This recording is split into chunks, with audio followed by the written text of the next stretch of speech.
Much better. All right, one more time. Greetings, brothers and sisters from around the world, and welcome back to the home, the haven, the stronghold, and the everlasting superfortress of intelligent black thought.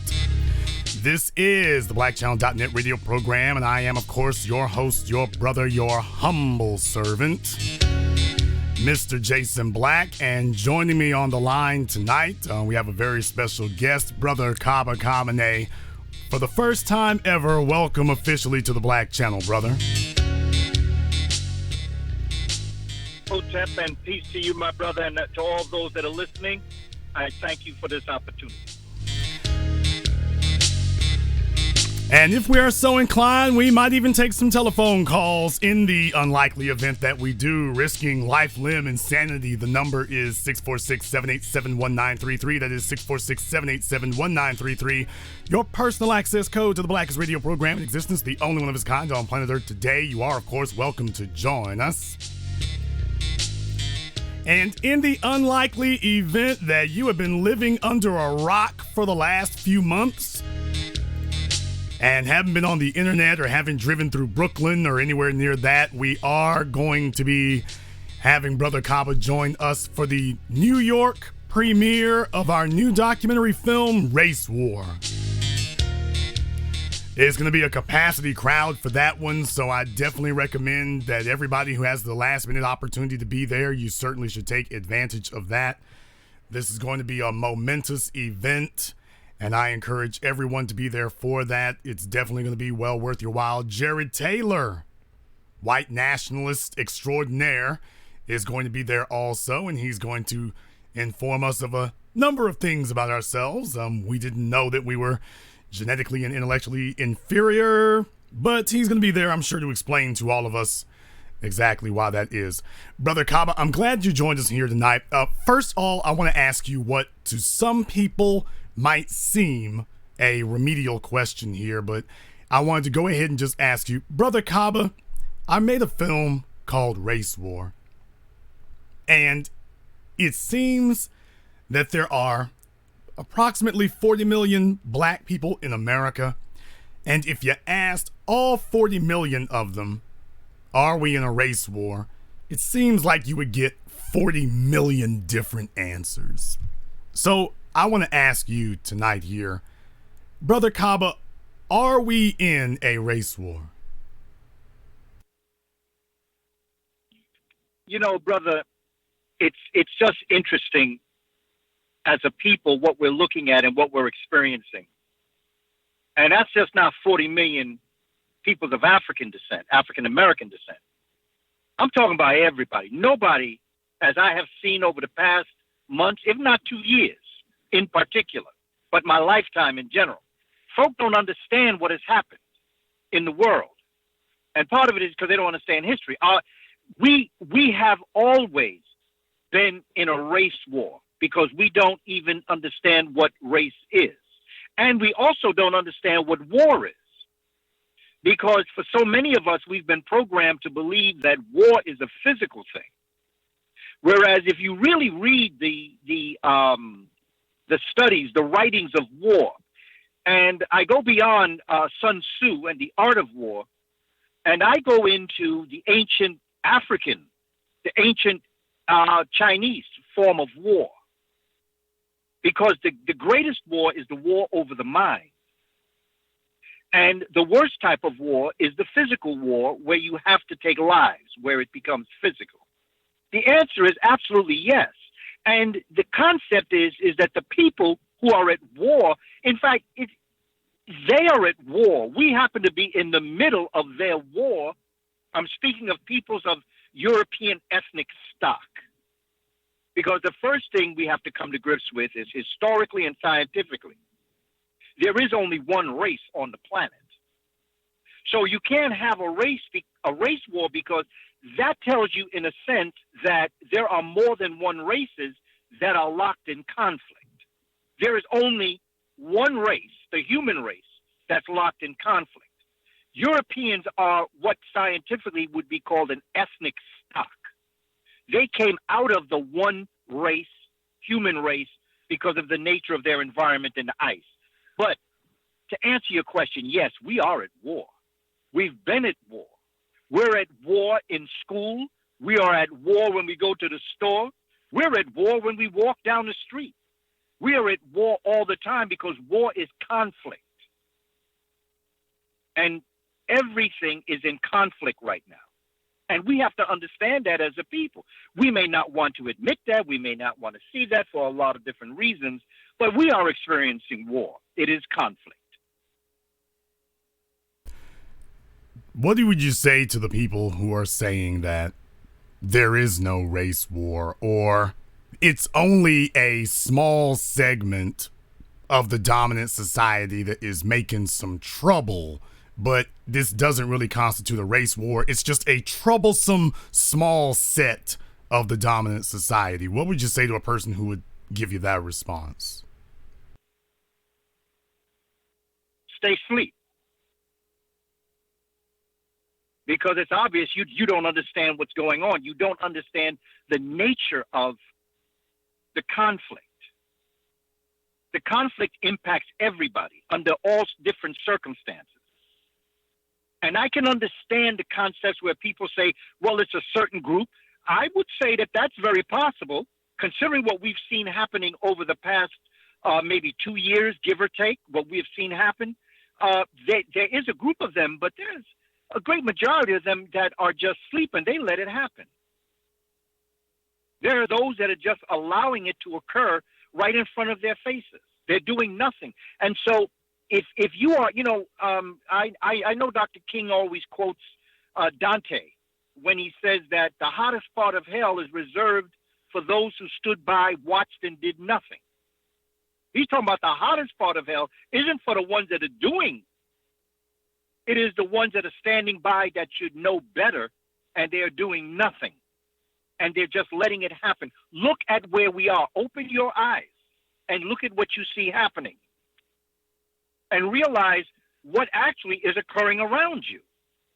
It's happening on a spiritual level, on a mental level, on a physical level, and a soulful level. It's all around us. And there's nothing you're going to do about it until you do something about it. Straightforward, direct question to ask here. Brother Kaba, are black people afraid? Are black people afraid to face the enemy? Are black people afraid to actually face this problem, to call it what it is, and looking for coping mechanisms?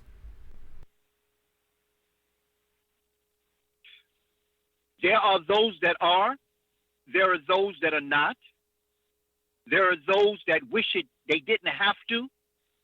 Because basically we understand that once we embrace and understand what we're facing, we will have to do something about it. We will be responsible. Responsibility is 2 words. It's a response to your ability.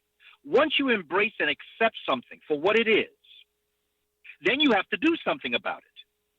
And then if you don't do something about it, realizing that there is something that you have to do, then what's called cognitive dissonance sets in, which is you know better, you're uncomfortable, but you're willing to accept that uncomfort.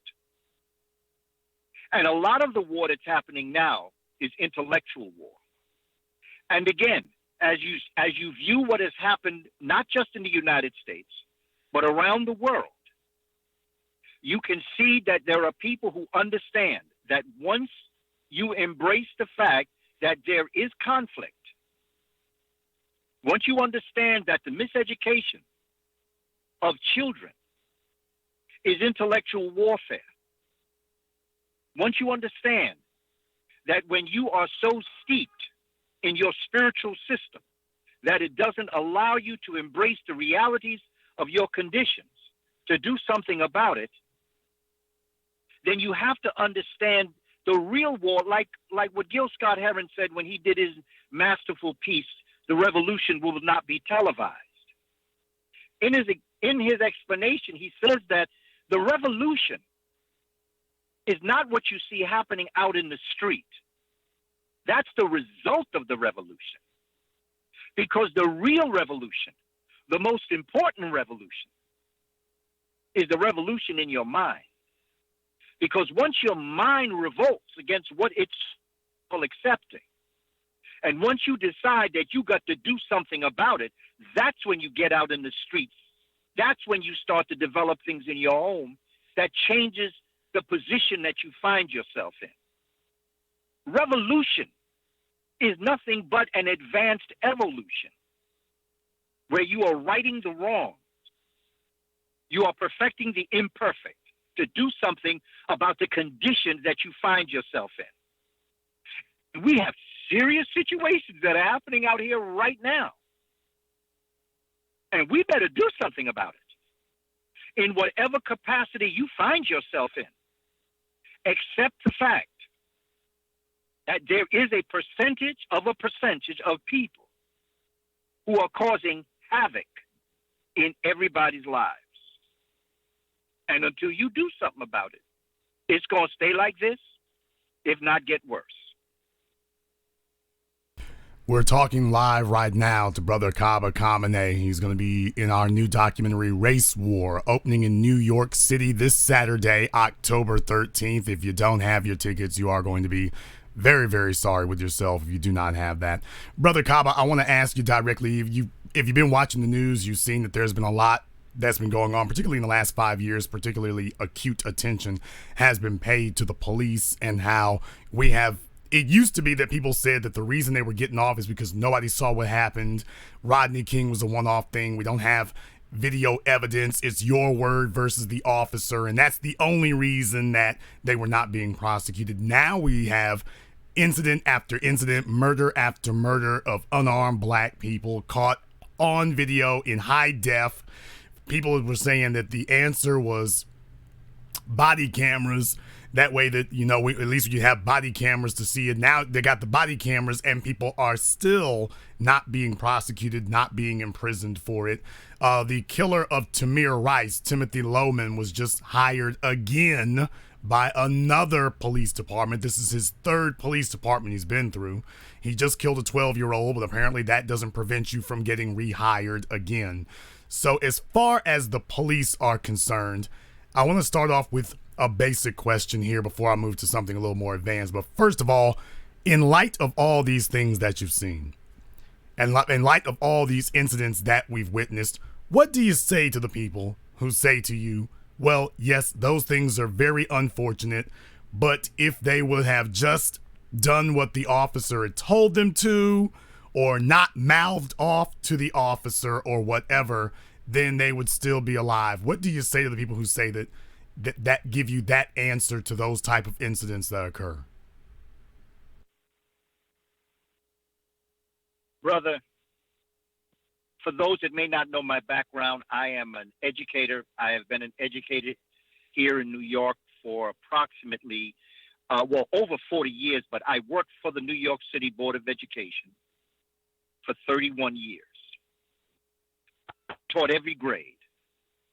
I take my profession, my career of teaching very seriously, and I'm very proud to be a teacher. Part of my career has been spent making sure that I tell teachers that are not good, teachers that should not be teachers. I have never had a problem in identifying what I consider to be bad teachers. And the reason why is because I take great honor in my profession. I believe teachers are change makers. Their job description is to educate the young mind and the minds that come forward to create the type of civilization that will move everybody forward. With that in mind, I ask the police force, as I've told people that I have done workshops in, I have an awesome amount of respect for the job of a policeman or a policewoman. You are, as I tell them, the heroes of the community. If something go down in my community, it's my job to run away from the problem. It's the policeman and the policewoman's job to run to the situation. Their job is to run towards danger. They put their life on the line. They are supposed to be the heroes and the sheroes of our community that protect the under all circumstances. My question is, where are the good policemen that are so proud of their profession that they would never, ever let a bad policeman not only commit the crime, but to get away with it? Where are the good policemen and the good police women who take pride in their work, who understand that they are the heroes of the community? And so right now, what I am watching are the good policemen standing by, the good police women standing by, and allowing the bad ones to dirty and to sully their name. As a teacher, I would not tolerate that amongst other teachers. And I've gotten myself in situations because of my calling out the bad teachers. But I never cared, because part of my job was to make sure that our children had the best. And I'm talking about, I'm in South Central Bronx. So I'm not playing with these people. There's real things going on. Nobody who has been given a gun and a badge has the right. These are not plantations. These are not places that people stroll and have the right to be predators in the community. And it's not until the good police and the good law officers stand up against evil that anything can be done. So that it's not about people, it's about doing the right thing. If a crime is committed, a crime is committed. I understand it. I'm not going to argue that. And I'm not going to cover for someone who is bringing problems to the community. I'm not going to cover that. I don't support that. I never have, and I never will. But the other thing is, no matter what, your job is to protect the community.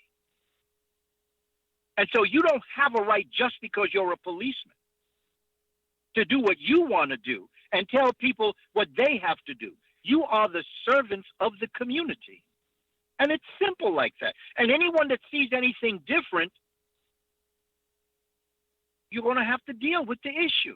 Because I have noticed that when it happens to them, then all of a sudden everything is different. But until then, they try to make excuses. It's not about body cameras. It's about the honor and integrity of the people who are being hired to be law enforcement. And if somebody has been put in question because of their conduct, and then they are rehired despite that, then that tells me something about that particular police force. That's getting rid of the paralysis in the analysis. It's real. And we have to be honest with what we're doing as a people. You live in New York. I live in the southern United States. I travel around a lot here. Brother Kaba, the bigger question I want to address here, beyond just that, is the bigger question. Your response to people who say, because I run into this a lot when I go into the North, when I go out West, when I go to the Midwest. People who say that racism, white supremacy, systematic oppression is a Southern problem. That as long as you're not in the South, or if you're outside of the South, it's not as bad, or it's not the same. That phrase I run into, it's not the same. That it's not the same situation in places like New York and California. They're a lot better. It's a lot more enlightened. Ostensibly because people have interracial sexual access, I suppose. That they claim that it's not the same situation that we have here. So essentially that racism is a Southern problem. What would your response to them be? My daddy's from Alabama, and he came up here as a young man, about 21, 22 years of age. And I was born at the beginning, the apex of what would become to be known as the civil rights movement. And I think that it was better down south, because as Malcolm said, he had more respect for Barry Goldwater than he did Lyndon Johnson, because at least Barry Goldwater told you how he felt about you. I can respect someone who will tell you how they feel. Down south, they let you know how they felt about you. I was born and raised in New York. I've come upon worse white fragility. See, because I don't call it white supremacy. That's an oxymoron.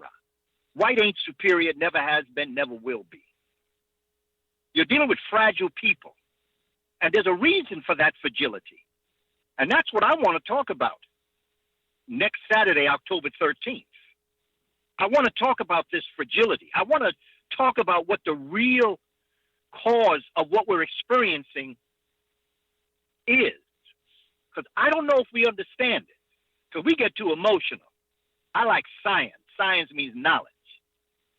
And as I observe this, as I see this, and I understand this, down south, they were able to present themselves and tell you how they feel. Up north, they sly, slick, and they lie. Some of the worst people in Congress back in the 60s were the Democrats. In fact, they were called Dixiecrats. In fact, they called Martin Luther King Martin Luther Coon. Dr. King said of all the places he ever traveled down south, nothing was more hostile than Chicago, Illinois. So when we're dealing with this, where it's the worst or where it's a southern, no. It's a fragile problem. It's about people who are very fragile about themselves, and they suffer from deep insecurity and deep inferiority. And because of that, in psychology, it's called projection. They then project on those whom they wish to oppress their own insecurities and their own inferiorities. And so what we're experiencing is, see, to me, I've often said, black folk don't have a problem. I'm not speaking as human beings. Black folk don't have a problem. White folk have a problem. Black folk problem is the fact that white folk have a problem because they suffer from genetic annihilation. They understand that there is an extinction protocol. Their days are numbered. And it has nothing to do with anybody doing it to them. It's going to happen to them in science. And it's simple. And I want to talk about this next Saturday. I want to talk about this reality that we're facing as a people and why we see what's happening is happening. And I want to pay homage and honor to Doctors Frances Cress Welsing, Bobby E. Wright, Amos Wilson, and Asa G. Hilliard III, because they outlined for us years ago what we are now experiencing today. Dr. Frances Cress Welsing, long before the election occurred, Dr. Frances Cress Welsing told us 2 months before she joined the Ancestors, before she died, she told us Donald Trump was going to win the election. And she told us there was a particular reason why he was going to win, because he touched a button in peoples who were most fragile. Donald Trump is not the image of the problem. He is the reflection of the problem. And this thing that happened, Donald Trump didn't start this. This has existed for hundreds of years. But now it's in the light. We're talking to Brother Kaba Kamene, who's going to be with us on October 13th at the SVA Theater in Manhattan, New York, for the premiere of our documentary film, Race War. He's featured prominently in it. Having the ability to speak to this man a few times, it's definitely going to be something you all are going to want to see here, because there's just so much that is distilled down to its essence.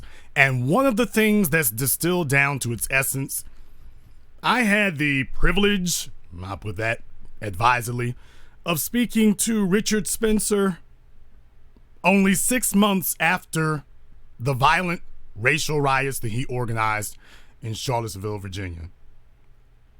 To say that he stood by his work is an understatement. But the advantage of me talking to him was I got to ask him things that the white media does not ask. And I got to go into areas that people don't ask. I'd like to send a shout out to Vice TV, by the way, who refused to license us the footage of their interview with Chris Cantwell.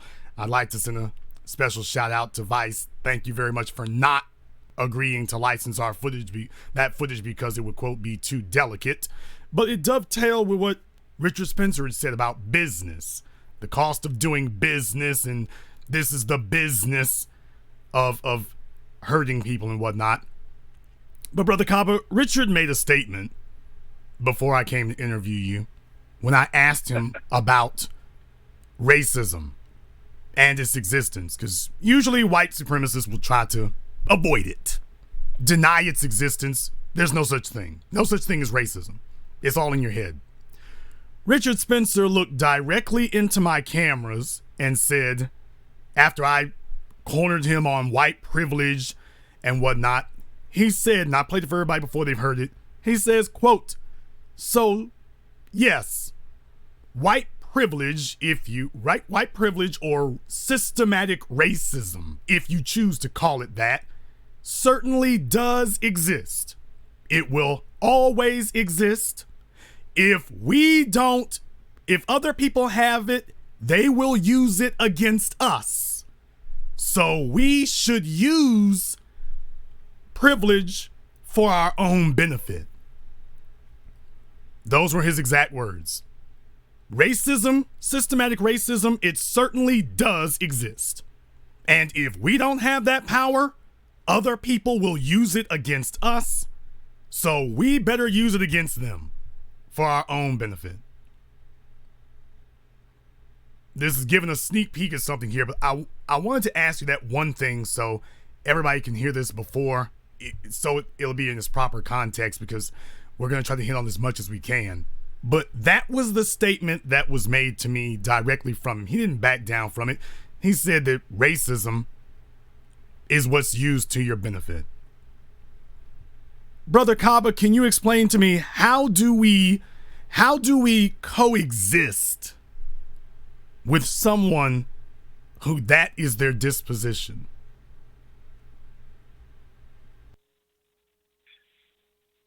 Well, you can't, because you see, in my research, and another thing that we're going to talk about next Saturday, is the difference between a neurotic, a psychotic, and a psychopath. You have to understand those three differences. And in understanding those three differences, you have to understand the realities of what we face as a people, and going back to what I said about projection. You see, what Richard Spencer is doing is he is projecting back on others what he himself feels.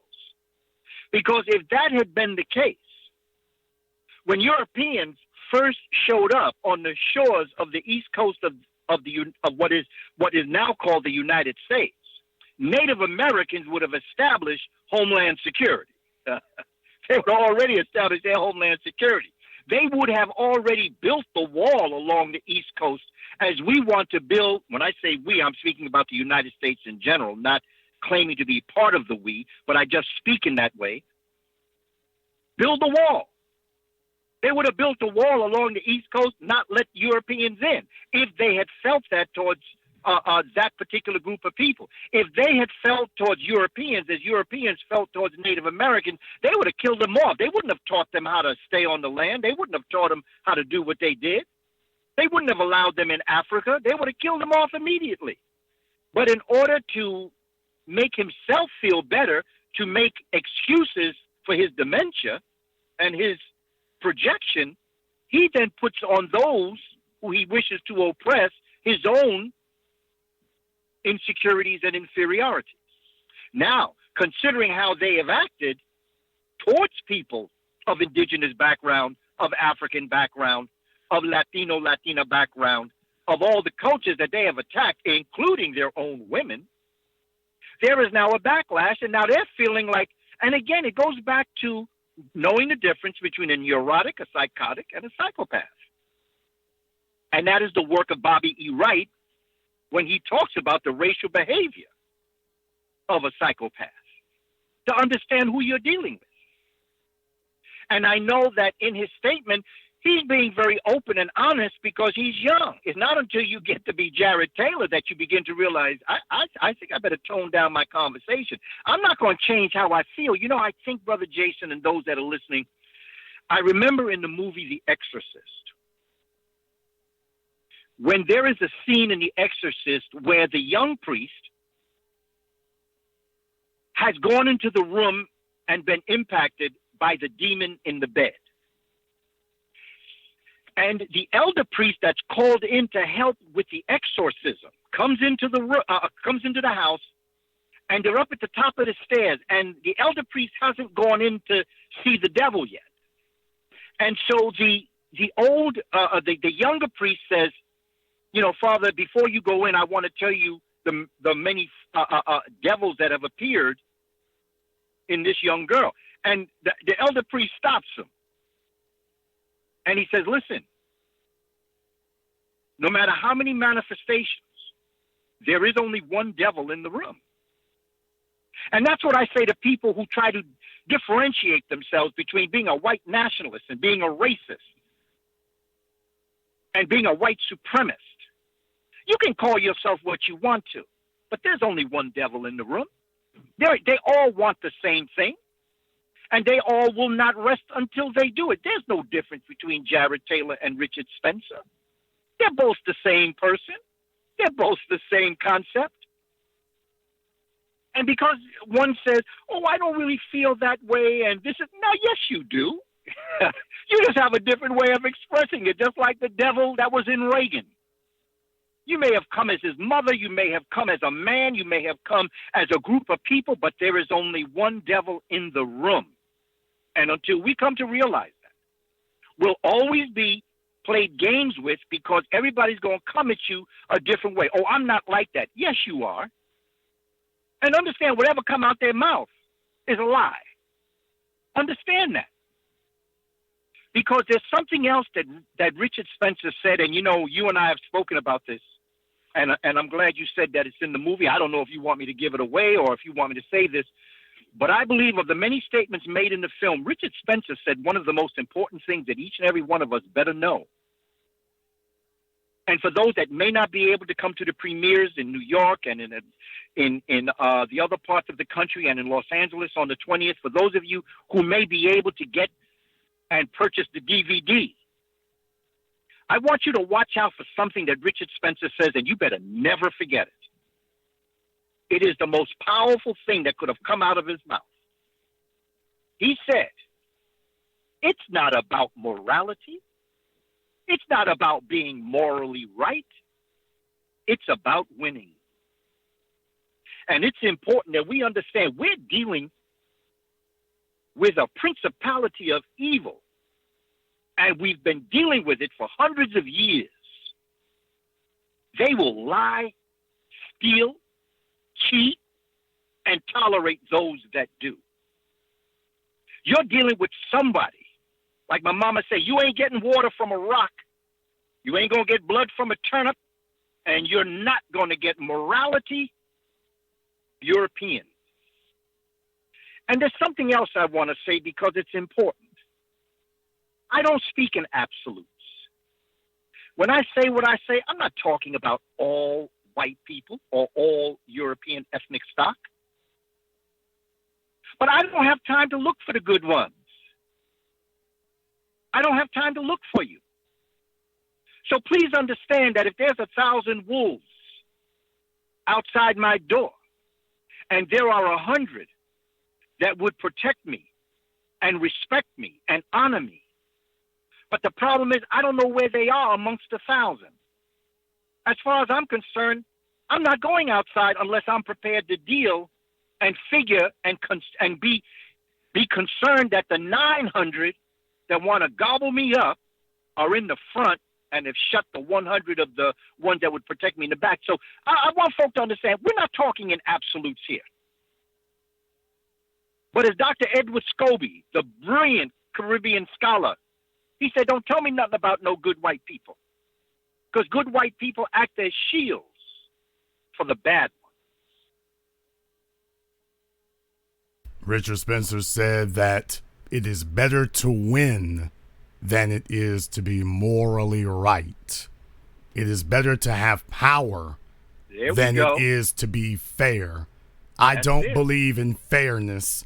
I believe in power. Fairness is for people who are losing, who are weak. And he goes on and on like that. But I got to tell you, I mean, I agree with you totally about that. I respect Richard Spencer a hell of a lot more than I respect Bill or Hillary Clinton, because I like my racist honest. I like them full flavored. I don't like diet. I don't like caffeine free. I like full flavored bigot. I can at least respect him as a person. At least he is being honest with himself and being honest with me, because a person who lies to you is ultimately really not totally being honest with themselves. But I can actually respect that. This idea that if a person just doesn't tell us where they're coming from, that makes it okay, that's what I got a problem with. I want to ask you one more thing here, Brother Kaba, before we open up the telephone lines here. If people want to ask a few questions, the phone lines are filling up. I want to ask you, brother, and this is a kind of global question, but I want to go into this. What is their goal? Regardless of whether or not they can actually achieve it, what is their goal? The goal of the white nationalists, the racists, what is their ultimate goal? What is the ultimate end game that they're pursuing? What is it that they want to ultimately see happen? Genetic survival. There is an extinction protocol on the European ethnic stock. We're going to get deep into it next week, Saturday. Because this ain't about emotion. This isn't about the intellect of African people. We already know. I have been in the educational system, as I've said, for over 40 years. And some of the most brilliant minds I have ever met have been in the Bronx and in Harlem, Southside Chicago, and in Detroit, Los Angeles. Brilliant minds, phenomenal thinkers of African descent, Africans who speak Spanish or French or Dutch, brilliant minds. It's not about achievement gap. It's about opportunity gap. And that's what we have to focus on. When they talk about there's an achievement gap, they're really masking it. It's not about achievement. Because first of all, many of them cheat. They cheat in so many different ways. They're not as intelligent as they pretend to be. They never have been and they never will be. We understand the role that Africans played in educating the Greeks and the Romans. We understand when Africans from North Africa, Africans commonly called the Moors, went into Europe and built schools and libraries and brought music and different ways of agricultural science. We know that it was the Africans that brought them out of the Black Death that decimated a third of Europe. We know what we've done. We don't have to stand here and try to prove we're intelligent to them. They are not the measure of man that I wish to measure my manhood by. They're not the measure of intellectual abilities that I wish to measure my intellect by. So the argument of whether or not they are superior to us intellectually, that's nonsense. We also know about the Stanford Binet and all the intelligence tests that are taken. We all know what that is. That's nonsense. But their ultimate game is genetic survival. There is a genetic annihilation extinction protocol on the European ethnic stock, and it's coming up on them. It's there, and I am going to demonstrate and show the science of it. And so it becomes important that as we move through this, we understand what the game is. The game is survival. And when they say that they're going to win, every morning that a person of African descent, Hispanic descent, and I don't like to separate Hispanic from African because it's all the same. You Puerto Rican, Dominican, Cubano, Haitian, Jamaican, you black. However, I do it only for those that are listening to understand that I am saying it and including everybody in this to help us understand the fact that the European ethnic stock came into existence by mistake. They are relatively new on their arrival on the planet. And they came into existence in order to survive an ice age where pigmented, curly hair, wide-nosed, thick-lipped people had ventured into this area, were stuck in the Caucasus Mountains, and had to correct their biological chemistry in order to survive that ice. And that was the birth of who we call the Cro-Magnon. But the problem that we're challenged with now is that the people we call European are not mutations of Africans, but because of xenophobia and the fear of the foreign and the refusal to return back to the archetype, which was the African pigmented, curly hair person, they made it amongst themselves only. And in doing that, they became mutations of mutations. And now there's an extinction protocol. And by the year 3000, the next time we celebrate the next millennium, the people we know today as Europeans will not exist on our planet. But my only challenge to us as a people is in the absence of they who have dominated the society, are we ready to govern ourselves? Are we ready to educate ourselves? Do we have an economic plan in place? Do we have a spiritual system that will guide us through the next millennia? Do we have the ability to secure and defend ourselves? So I don't celebrate someone's extinction. I'm asking our people, are you ready to take over when they are no longer here? We're going to go ahead and open up the phone lines here for a few minutes. Let me go ahead and take a caller from 904. You're on live with the Black Channel with Brother Kaba. What's on your mind? What's going on, my brother? This is Willie again, calling in from VA this time. Willie from Virginia. What's on your mind, brother? Man, powerful program. Props to you. Much respect to you, Brother Kaba. I just wanted to add on something and ask one question. Basically, everything you saying is true. And for the future, we do need to, secure ourselves and prepare to govern ourselves, because one thing about these Caucasians, they have left a legacy of doom into this planet because, the nuclear reactors and nuclear waste, like that has to be maintenance forever. And we ain't even thinking about that at this point. Meltdowns happen, that's the end of everything. Like, these people pretty much, they put a doom on this planet. So we need to be prepared to govern ourselves accordingly. But my question is, because we have the information, we know we live in a system of white supremacy. We know they control all areas of activities, economics, education, entertainment, labor, law, politics, religion, sex, war. They control geography, information and communication, health and welfare. They control population. They control all these areas of activities of our lives. How do we begin? We have the blueprint already left by all the great scholars. How do we put that into a doctrine and an organization and start, building a base, basically, of Black society to govern and push ourselves into the future? How do we create an organization with all these counter narratives and all these counter propagandas out here that's keeping us from moving in the direction of upward mobility?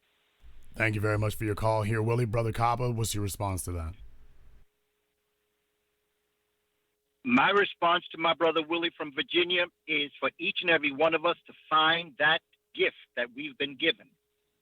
We first have got to start with ourselves. Before we can even think about developing organizations, we have to organize ourselves within ourselves. We have to love ourselves and respect ourselves. We have to know ourselves. We have to know our history. We have to have self-discipline. We have to understand, as you outlined, and I'm sure that the areas you chose were in Neely Fuller's book on compensatory white supremacy. I've had a 10th area to that area that I call health and nutrition. We have to understand that this is a holistic thing, but first we have to take care of ourselves. You know, we only have one enemy. There's only one enemy that we have, and that is that negative vibration within us that tells us what we can and cannot do, what we can and cannot achieve. Every time we reach out for the very best in us, that concept that pulls us back from attaining our glory.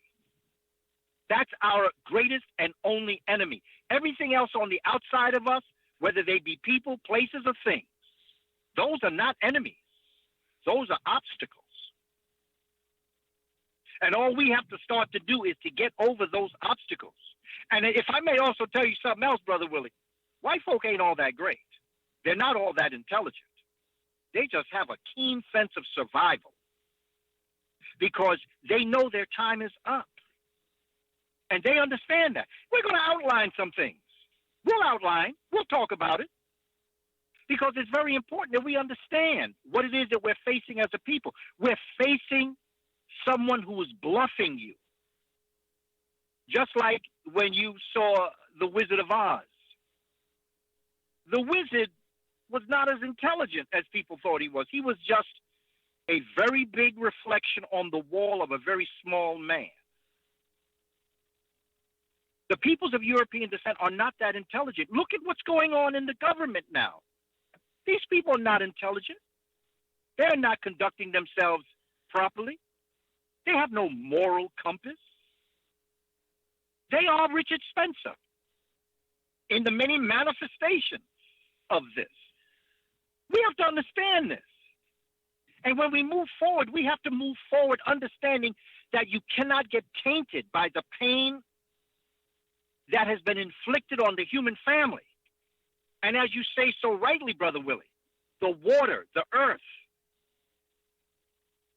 the air, everything they touch dies. So after we win, and see, for me, winning isn't winning. I always say it ain't over till we win. But when I say win, I don't mean win in the sense of a contest. I mean win as we win back ourselves first and begin to develop a plan to save this planet from its impending doom if we don't get ourselves together. And I believe that peoples of African American descent in a very unique way, and Africans in this hemisphere, are in a unique position to be the saviors of the world because nobody has gone through what we've been through. Nobody has been through what we've been through. We came from heaven and we were placed in hell. And yet even there, we still rise. Nothing they did to us could hold us back. We have a lot of work to do. We have situations that we have to correct. But we ain't nowhere near in the trouble that the European ethnic stock is in. They are not just in trouble. They are, as a people, on their way off the planet. And there's a science behind this. There are books written about this, and they were the ones that wrote the book. And I'm going to tell you the books. Next Saturday, I'm going to tell you the books where they're telling each other, we better get ourselves together. That's why you have this thing on immigration. This is why you have trying to build that wall. This is why you have them attacking their own women as it relates to abortion. It's all leading somewhere. And I think of Dr. Francis Cresswell. All doors open into genetic annihilation.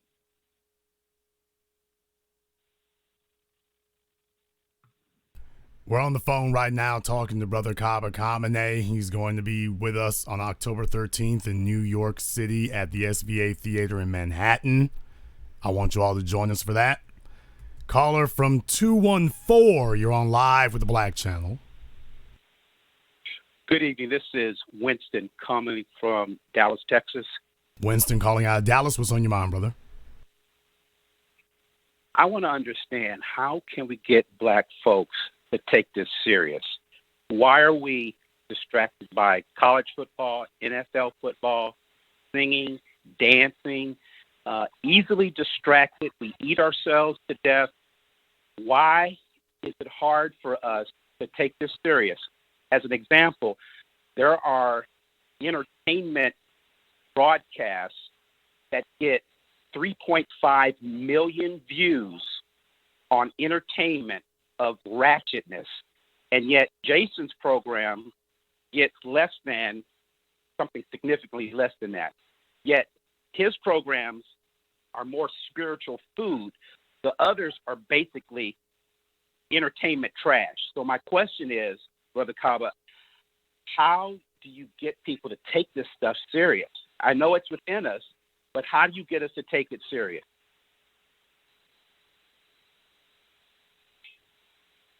Thank you very much for your call, Winston. It starts with you and me and Jason.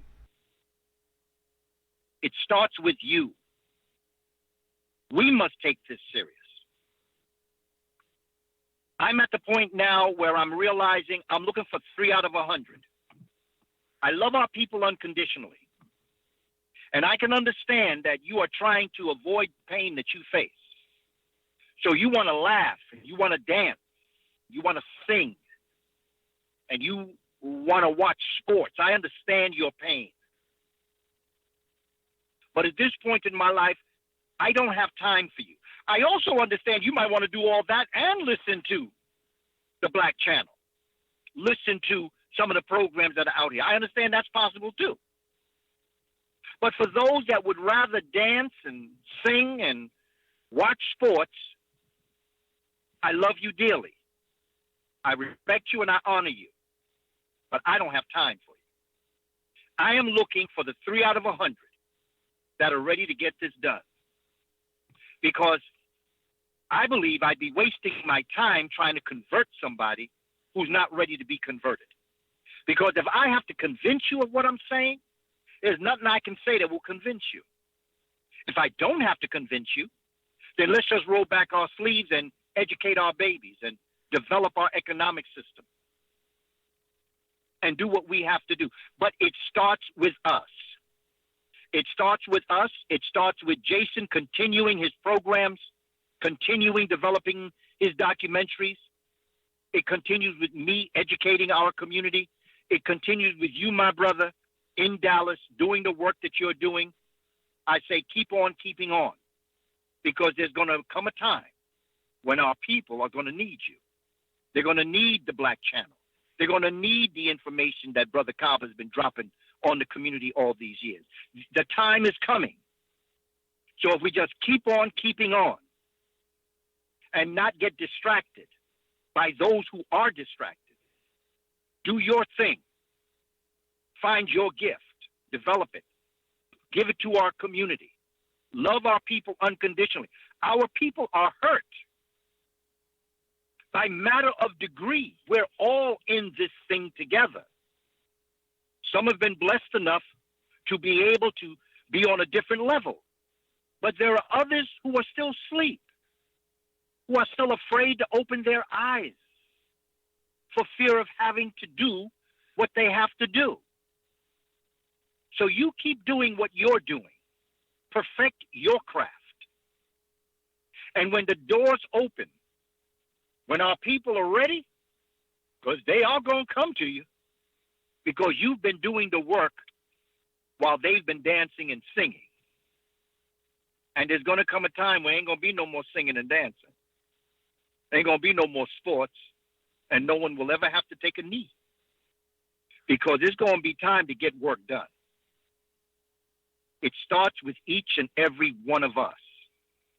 Once we get ourselves together, then we can commune with those that have like minds. But don't give up, brother, because it's happening as we speak. We have difficult days ahead. I have good news and bad news. Dr. King was right. We are going to get to the promised land.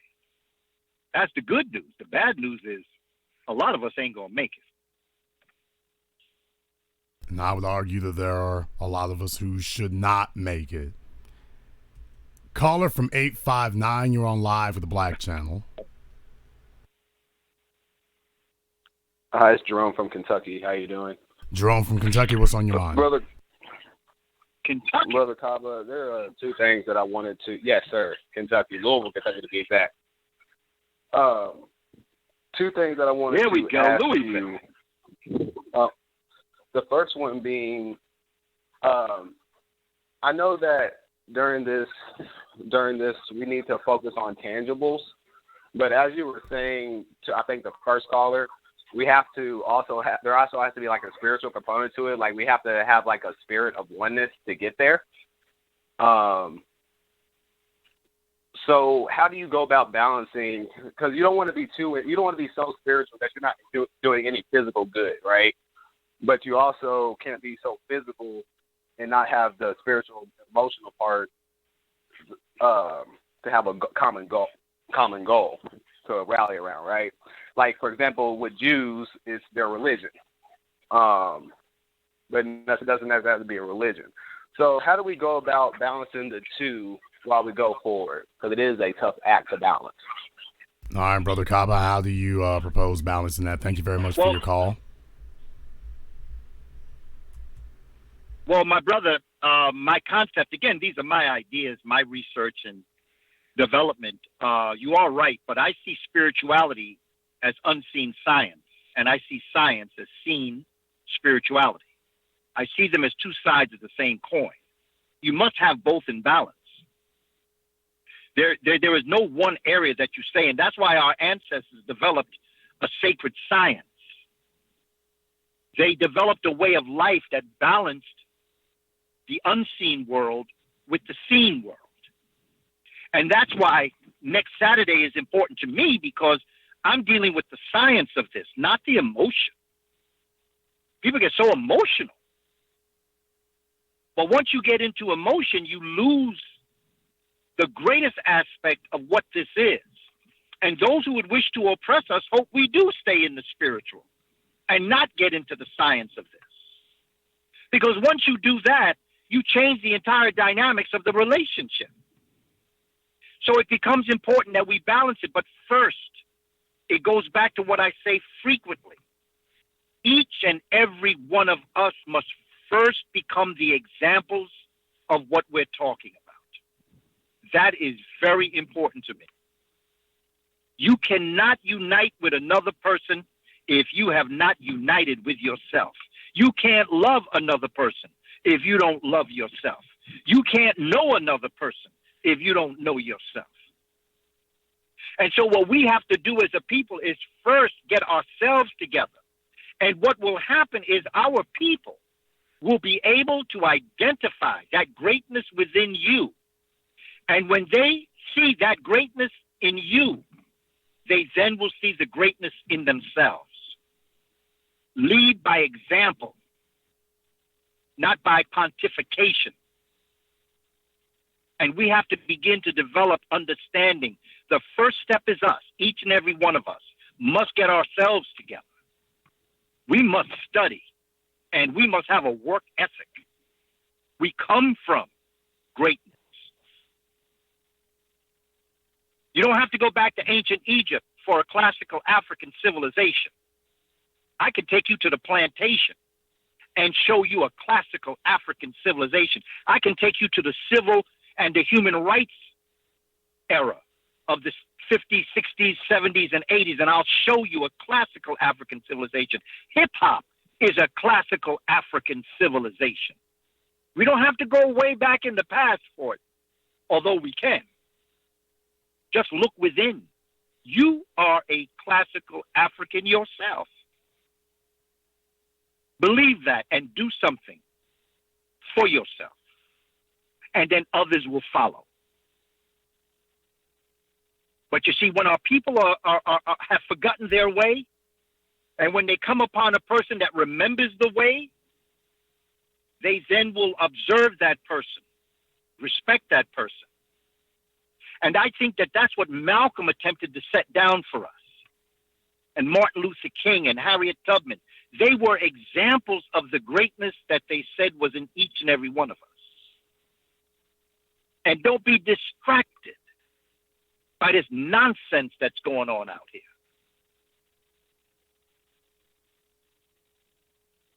Thank you very much for giving us a call here today, brother. Brother Kaba, I've got other people who want to speak to you here. I just wanted to find out if you could stick around a little bit longer or if you had something else you needed to do. There are definitely a number of people who want to speak with you.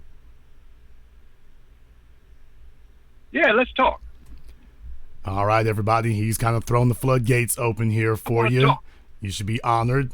We're on the line now with Brother Kaba Kamene, who's going to be joining us next weekend, October 13th, at the SVA Theater in Manhattan for the worldwide premiere of our new documentary, Race War. There is going to be a Q&A session after the film featuring Brother Kaba, and we'll also be joined by white nationalist Jared Taylor. So definitely that's going to be an event that you are not going to want to miss. Mr. Taylor might learn a few things, I imagine. Let me get caller from 973. What's your name and where are you calling from? Hey, how you doing, Brother Kaba, Jason Black? Pleasure to talk to you. This is a call out of New Jersey. Call out of New Jersey. What's on your mind? Hello? Yes, brother. What's on your mind? There's 3 questions that I want to ask. Okay, I'm running into people when we start talking about black empowerment, and I come across people who can't get over calling white supremacists white supremacists. Can you speak to that in a sense, some way it makes them feel bad? So I'm running into people who it's becoming kind of cultish. They're talking about how Africans didn't come from out of Africa. We were already here. And I just think these are 2 issues that it really doesn't matter. And also, can you also speak to how do we deal with, or is it a real big issue of the Africans that migrate from Africa and they're somewhat used as a proxy to basically speak against Black Americans, descendants of the American slave Holocaust? Can you speak to those 3 things, Mr. Kaba, Dr. Kaba? All right, Brother Kaba, you can definitely take those messages there. Thank you very much for giving us a call tonight, brother. Oh, okay. In terms of the African from the continent who comes and speaks ill of his brothers and sisters who are here, has to understand the reason why he got here was because of the very people he's speaking ill of, or she. Because if it wasn't for our struggle, they wouldn't be here. Because when the civil rights laws broke down in 1965, President Johnson had to change the Immigration Reform Act, which allowed people from all around the world to come to America. Because once the civil rights laws were broken, the immigration laws were broken, and that's what opened up the gates for people to come from all around the world to America. So those who come here wouldn't even be here if it wasn't for their brothers and sisters of African descent who were here. The other thing, the second question, as it relates to those who say that Africans were here, he's right. Africans were here. Africans were the first human beings that came to this continent. And for hundreds of thousands of years, whether people see, when someone tells the perfect lies, the truth is unbelievable. The reality of it is that Africans peopled this planet and lived on the planet for millions of years before anybody came into existence outside of the African phenotype and morphological type. Africans peopled the planet and were the only ones that were here. I often tell African American people that you are African not just by way of those Africans that came by way of the enslavement process. You have African blood in you that goes back hundreds of thousands of years. Just read the book, The First Americans Were Africans by David Imhotep. So what I say to people who say that we came during the enslavement process, I say, you're right. And then the ones say, well, we were here before that. I say, well, you're right. They got us arguing over things that they're both correct. They're both correct. We were here then. We were here during the enslavement process. And we've come on many occasions to this part of the world, along with people in China and Japan. The Japanese came into existence when Africans brought Koreans onto that island and met a short-statured African people known as the Ainu. There's only one race on the planet. That's the human race. And because of biological climatology, that race was born with pigmentation, very curly hair, wide nose, thick lips. There's no such thing as a white race or a yellow race. Those are ethnic stocks that came out of the one race which was born, nurtured, sustained, educated, civilized in Africa. We're talking science now. This ain't emotion. Thank you very much for for the the question, call. I sort of kind of got lost in. Oh, that's okay, Brother Kaba. We're going to take another phone call. He had another question. The first. Yeah, we'll take another phone call here. Okay. Let me get caller from 313. You're on live with Brother Kaba here. Please make sure to keep your questions short so we can get to it. 313. Yeah. This is Vaughn from Detroit. Let me tell you my concerns. Back when Detroit, the History Channel used to 313. actually tell you history, they did a documentary on the South African Truth and Reconciliation Forum. In that conversation, it came out that the white South African government had scientists constructing a disease designed solely for black people. Obviously, their hope was to reduce the population by killing off black people. Now, obviously, the scientists came out, admitted their stories, and they got to walk away. Who knows how many black people they experiment on? My question is, those folks, I'm assuming, are still around. And with the white population shrinking and the influx of Africans into Europe, I'm concerned at a certain point, somebody's going to come out with that disease and release it on black folks. I think that's something that needs to be reminded that there's actually scientists who planned this out, and we need to be mindful of that and keep an eye out for that. Right. Well, thank you very much for your call here, brother. Brother Kaba, he's referring to biological warfare and medical warfare because it's not just from one place. It goes back to Tuskegee. It goes before Tuskegee. That there are individuals or probably whole governments attempting to wage that type of biological warfare against black people. I think that's what he's asking for your response about. Yes. And unfortunately, there will be those innocents that will pay the price, such as in the Tuskegee and such as the sister that wrote the book, Medical Apartheid, things that have happened there. There will be the innocent, but it won't work in the long run. You see, I'm very much into astronomy. For those that know, I do work in the Shabaka stone, which is an astronomical text. I do work in the Dogon. So when you do things in astronomy, you look at things from millions, if not billions of years. And so you have a lot of respect for time. And I have a lot of respect for time. As it relates to South Africa, let me tell you something. If Africans did not kill one white South African by the year 2100, there will be no Europeans, there will be no whites in South Africa, there will be no whites in Israel, Australia, New Zealand, everywhere around the world where whites have dominated the civilization. They will no longer exist. And I encourage you, come out on Saturday because I want to talk to you about a couple things that they're saying. We have to see, we're distracted by them. And every moment we spend thinking about, now I'm not saying don't keep your eye on them. I'm not saying that. What I'm saying is that we spend too much time dealing with them. Yeah, they're going to try biological warfare, but they're not going to be around that long. There are reasons why they're not going to be around that long. I'm not just saying this out of hand. I want you to see the science of it. I've done research in this. I consider myself a student of Francis Cress Welsing and Amos Wilson. I've studied this. I've looked at the documentation, not just that African folk wrote, but that Europeans wrote. And they didn't write it so that they would profess any greatness, they're in trouble. There is an extinction protocol on them. For every one of them that dies, 6 are not born. They are not giving birth at the same rate that they are dying. That's what regentrification is. They're leaving their places all around the world and returning back home. That's why they're coming back into our neighborhoods.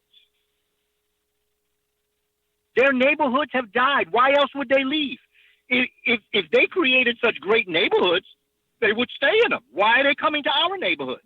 I realize the pain it causes us as a black people being moved out of our neighborhoods. I'm not saying that. But you have to ask yourself, why are they moving out of their neighborhoods and moving into ours? They're dying out. They weren't always here. The European that we know of today is no older than about 6,000 years old. Now imagine having $6,000 and having $4.3 million. We've been around 4.3 and probably longer million years.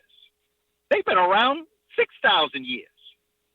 They came into existence by mistake, but they're going out on purpose.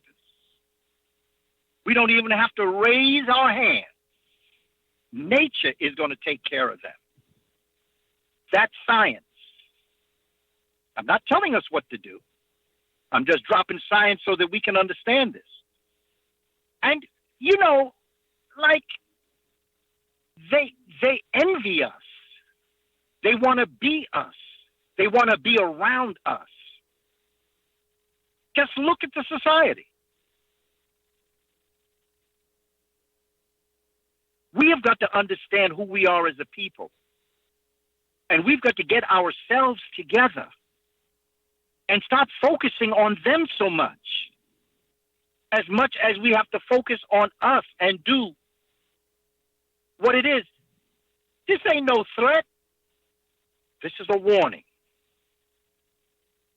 We better get ourselves together. Western civilization is on its way out. Rigor mortis has set in this body. We're on the line live with Brother Kaba out of New York City here for our upcoming documentary, Race War. Let me get caller from 248. You're on live with Brother Kaba. What's your name? Where you calling from? This is Tom from Madison Heights, Michigan. Tom from Madison Heights, Michigan. What's on your mind, brother?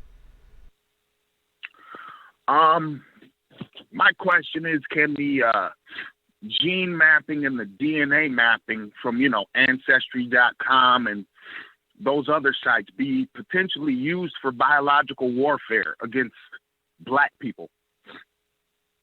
All right, Brother Kaba, can these genealogies be used to foment some type of biological warfare against us by mapping out the genome? Well, I don't want to say yes or no because we still have work that we have to do. But I will tell you this. I'll tell you that they don't have it down where it needs to be. There's still a lot of work that they have to do because when you look at them tell you that you are from here or you are from there, there's no way they could know that. There's no such thing as Slovenian blood or Turkish blood. That doesn't exist. And so I just find it interesting that they'll tell you that you're this, you're that, you're Italian, you're German. First of all, the great majority of who we call Italians, the European concept, they came from Germany during waves of Germanic tribes, barbarians, coming down to the southern lands. So there's no such thing as an Italian. That just doesn't exist. No such thing as a German. Those things don't exist, and there's no way that your DNA could specify. There's no way they can specify telling you what Native American group you came from. How could they tell you if you Nigerian or Togan? They're the same people. How can they tell you something about being Ghanaian and being from southern Mauritania. It's the same people. But that's not to say that they can't in some form. But, you know, if we ate properly, we would not necessarily have to worry. That's why health and nutrition becomes so important. To make sure that there are certain things that you put in your diet that you make sure you eat.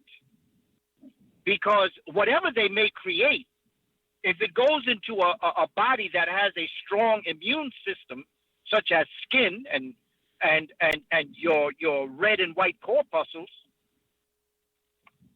and the other parts of your body that protect your body from invading organisms, then a lot of what comes in would not be able to defeat your body.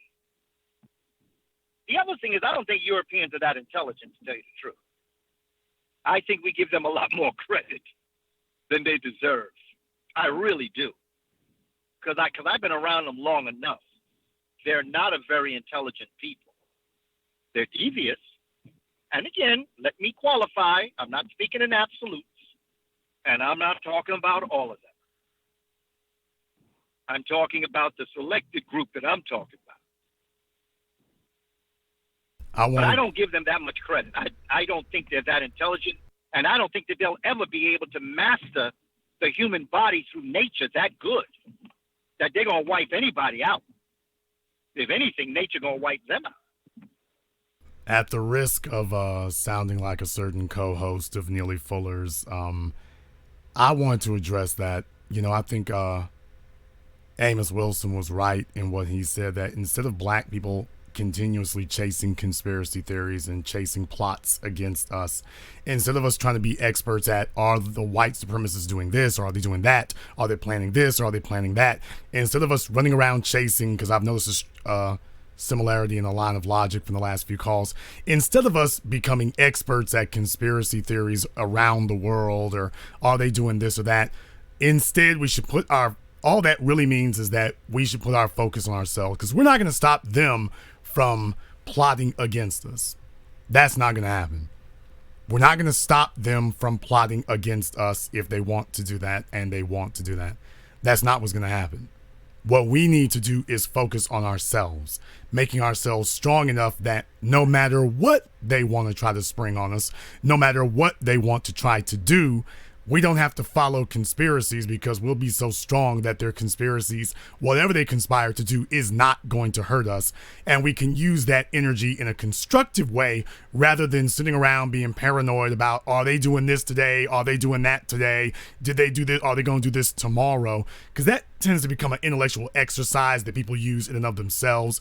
It becomes this type of intellectual passion that people get. It becomes this intellectual entertainment where we just go around cataloging and documenting the latest rumor of activities against us, and we document another rumor. It becomes entertaining, as opposed to us doing the work of strengthening ourselves so that we don't have to document anything. We're too busy being too strong and unbeatable. Thank you very much for giving us a call here. Caller from the 305, you're on live with Black Channel. Good evening, B1 and blessings, Brother Kaba and Brother Jason. It's an honor to be able to speak with you. Okay, brother, your phone is really muddled there. Let me give you a minute to see if you can take that off a speaker or whatever that is, but your phone is really, really muddled. You're going to need to undo that there. Let me try caller from 262. You're on live with the Black Channel. Hello. What's your name? Where you calling from? Hello. I'm Larry, calling from Racine, Wisconsin. Larry calling from Wisconsin. What's on your mind? Sir, I'd like to point a conversation to both of you gentlemen tonight. I was reflecting on Dr. John Henry Clark talking about us being able to, support our own societies.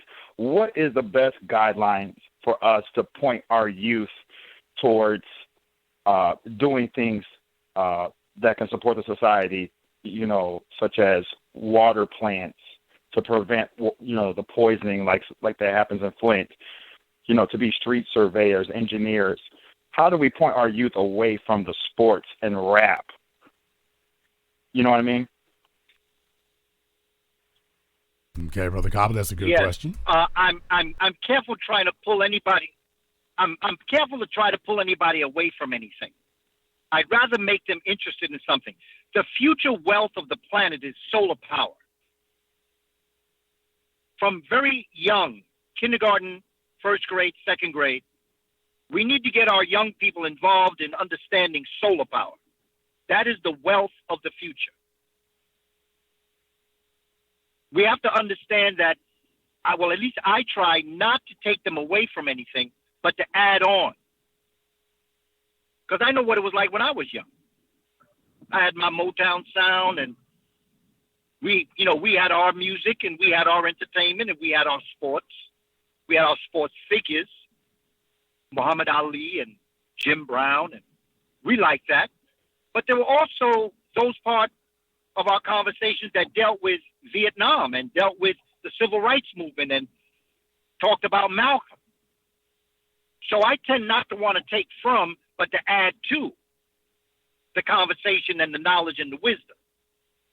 But if you know what the wealth of the future is in energy. Because we're going to get up off the land. We're going to have bridges of wind power, and we're going to have water power, but we're eventually going to get the solar power, and that's where our ancestors were. So we understand what the future holds as we have to move forward. But the first thing, we have to lead by example. We have to show our young people what it's like to be proud of yourself and to love yourself and respect yourself. It starts with us. I'm on a crusade for teachers, particularly male teachers. All teachers, but particularly male teachers. And I want those male teachers to go into early childhood, because my primary license is in early childhood. I was a kindergarten teacher. And as a man of African descent standing in front of all those children in South Central Bronx, I brought to them a stability in their life that allowed them to see the balance in their life. We need to become teachers. Those of us who are in college wondering what we should major in, we should major in education. Those of us who don't want to become certified teachers, we still can teach. Whether it be in our churches or whether it be in our community centers, we still can bring culture to our children. Teach them about melanin, teach them about who the ancient Egyptians, Kemites really were. Teach them astronomy of their ancestors and understand who they are as a people. We can do this. And the reason why I know we can do this is because I did this. I did this not just because I was a teacher. I did this because I had Professor, as you mentioned, John Henry Clark, as the man I consider to be my intellectual father, who taught me and put me under his wing and brought me through the concept. And when I met him when I was 12 and a half, and he heard that my name was Booker T, he said, "Oh, Booker T, you're going to be a great teacher one day." That's my first memory of John Henry Clark, telling me I was going to become a teacher. Now, I wasn't necessarily thinking about becoming a teacher, but that's my memory of him. And that's the memory that that black man had on this black child that's talking to you now. So what are we doing for our children? Nations ain't built on baby daddy. And the strongest nation is only as strong as its weakest family.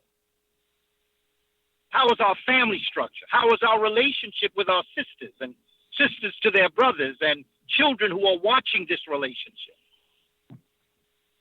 These are the things that we have to start to do. So when Jason was saying, don't worry about them, we got to worry about us.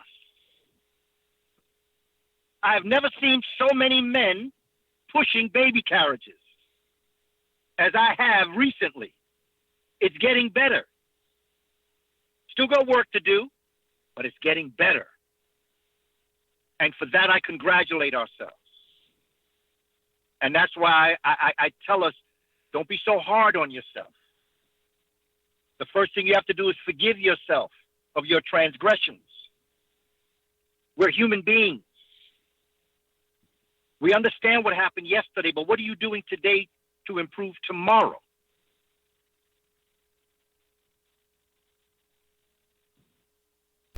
Lead by example.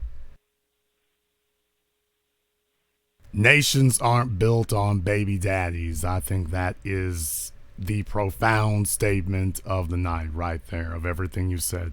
That struck me. Thank you very much for giving us a call here. We're going to go back and try caller from 305 again. If you've got your phone situation straightened out, what is your name? Where are you calling from? Hello, can I be heard? Yes, what is your name? Where are you calling from?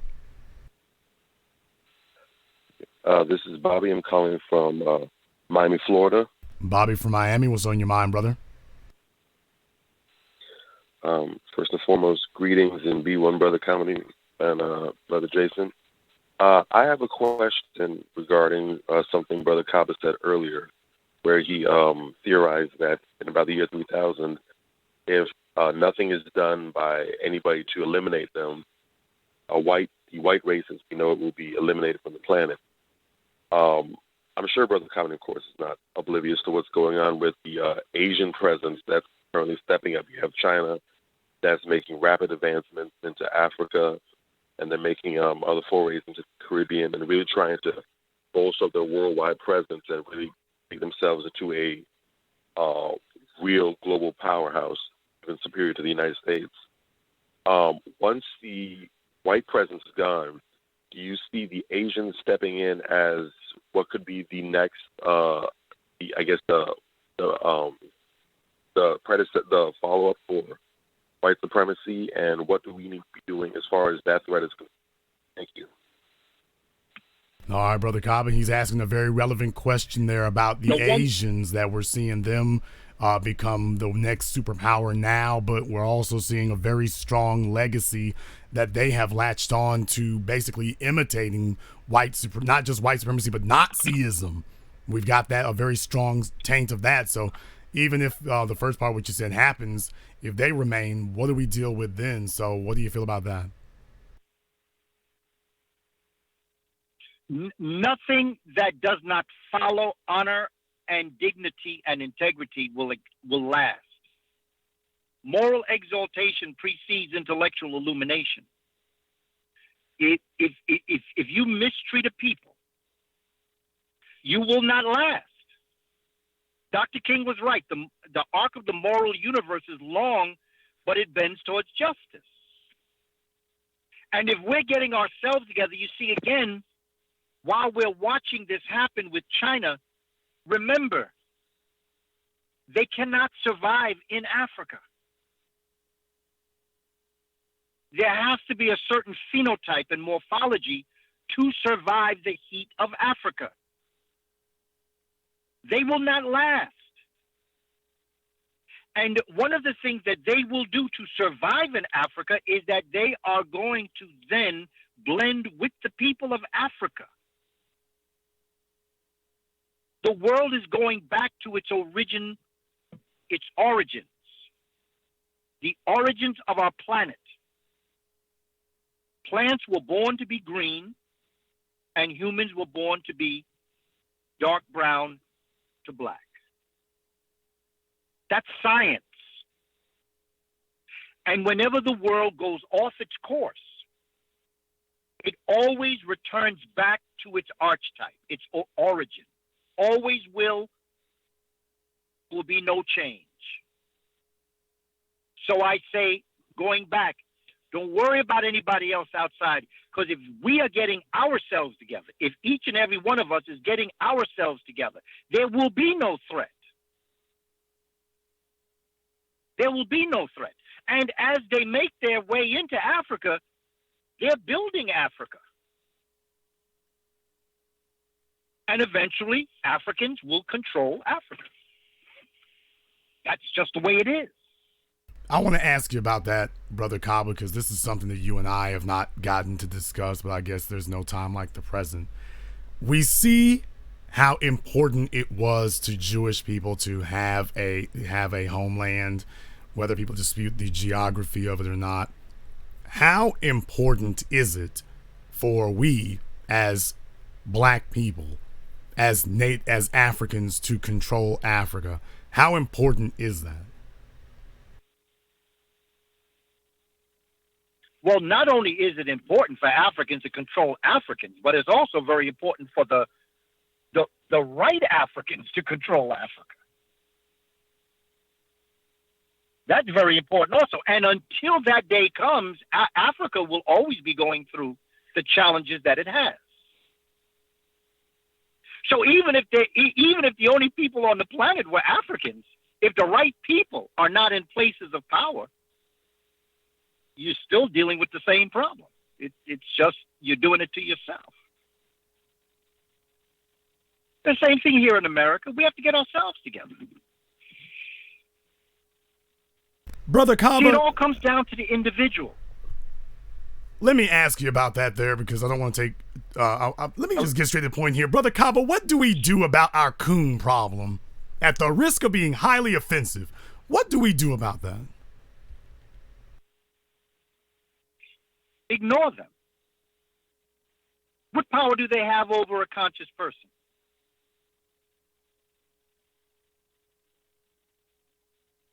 The people that are controlling them don't respect them. Right, but the issue that we would have is that they, at the end of the day, let's just say, for example, someone like Clarence Thomas, Ben Carson, Omarosa, yeah, they may work with Trump, but unfortunately, they're wearing our uniform. That melanated skin, they're wearing our uniform.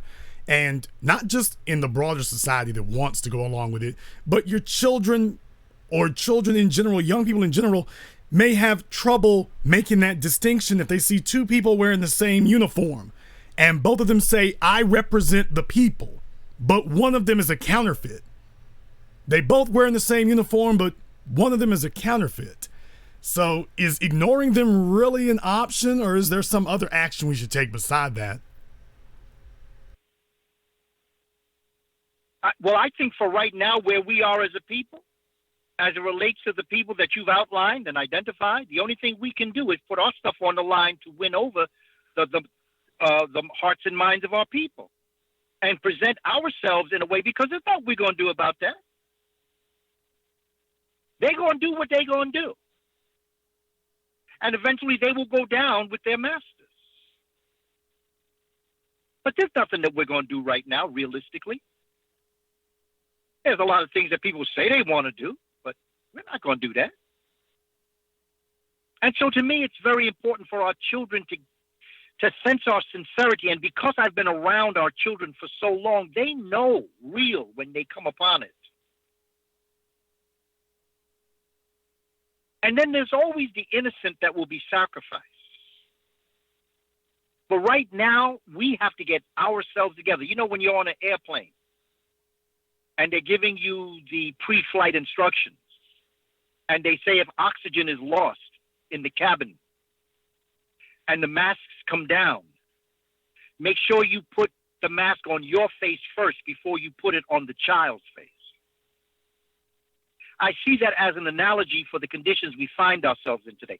First, we got to get ourselves together, individually. And then from there, we can build relationships with others of like mind. And in service to our community and in service to our people, to present ourselves with integrity and honor. Because realistically speaking, that's what we have right now.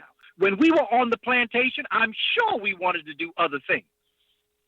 But we realized the parameters and the boundaries of what we were working with. And we understood what was first. We prioritized our emancipation and liberation. And we have to prioritize that now. And we have to understand our power and what we have the power to do and what we don't have the power to do. And right now, this is the predicament. This is the challenge that we face. And step by step, person by person, we'll get this together. As far as I'm concerned, there's a lot of things I think we should do. But that's not realistic for our people right now. And even if we did that, that wouldn't solve the situation, because if our people are not ready and if we are not ready, then what are we going to do after? So we have to have a strategy and a plan. And each and every one of us has to have this plan. And if we start with ourselves, if we start to consciously spend as much money as we can with people that look like us, if we put 10% of our salary away and decide we're going to spend money with African and African American people, if we decide that we are going to put our money in an African American owned bank, we can do that. That's doable. There are things that we have to do before that step comes, whatever that step may be. Whatever that and step that's may just be. real to me right now. Because ain't nobody respect them. You can see we've learned. We know Stephen when we see Stephen. We identify Stephen when we see Stephen. They don't have impact. Our children understand that. And the only impact they have are with those that think like them. And if those that think like them, they're going to think like that anyway. In fact, they don't even need a Stephen. They'll become Stephen. So we don't even need to deal with that. We need to deal with ourselves. Now, I'm not saying be foolish. So when I say don't pay attention, I'm not saying don't be aware. What I'm saying, we have to prioritize our emancipation and liberation. And right now, we have got to become economically viable. We have got to become intellectually astute. We have to put ourselves in a position where we can control our destiny. And then we can deal with other things. Totally agree with that. Caller from 240, you're on live with the Black Channel with Brother Kaba. Go ahead, brother. And you know, brother, I just want to add, I just want to add, coons come in all different colors and genders. Because I saw some coons up on television this weekend, and they happen to be female. They were women, and they were of European descent, but they sold their own women out. You talk about coons. Coons is a state of mind. It's not a color. Black folk don't have a control over being coonery. Anybody that sells their own kind out in the interest of those who wish them no good is a coon. And we have some women of European ethnic stock that are coons. And they cooned it this weekend when they sold their own sisters out.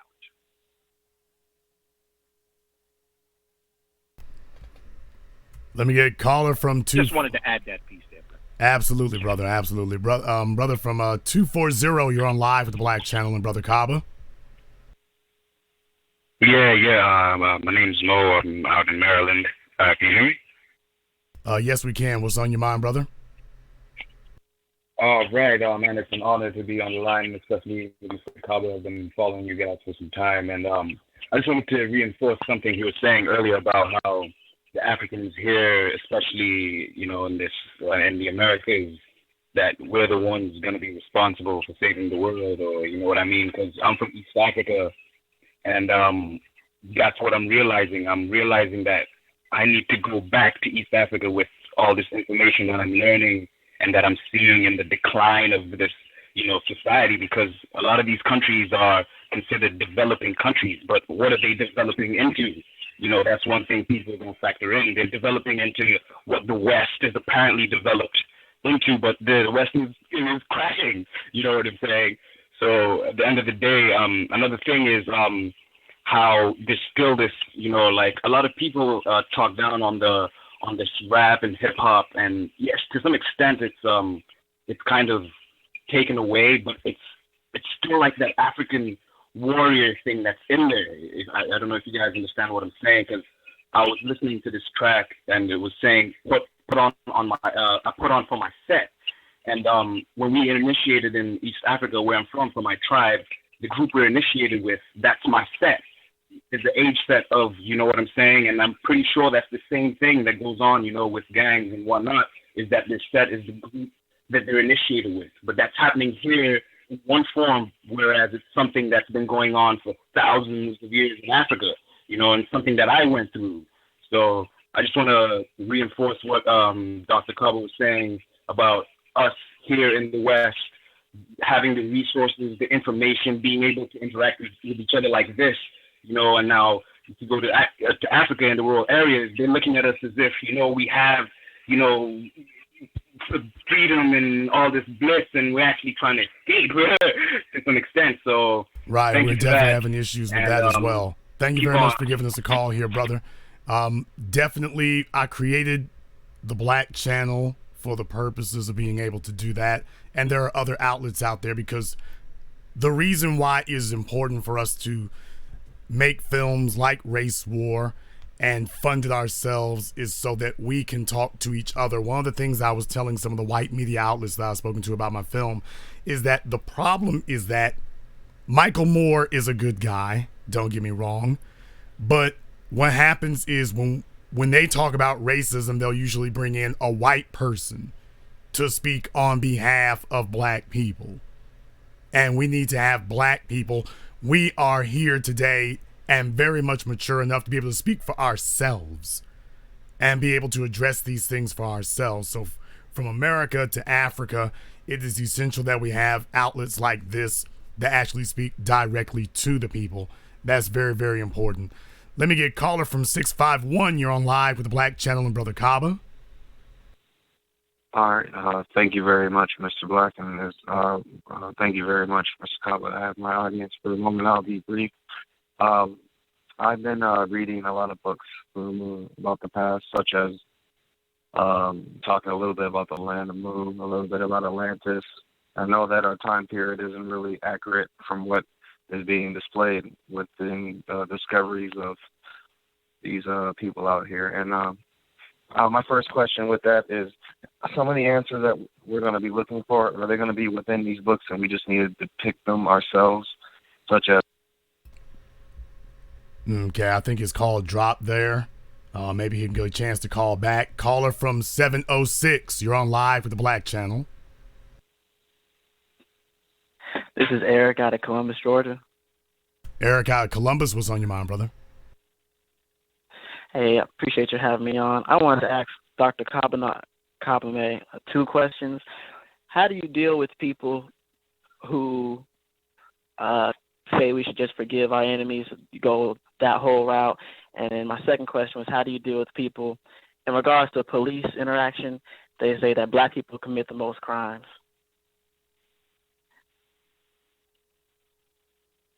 Well, that is not statistically true.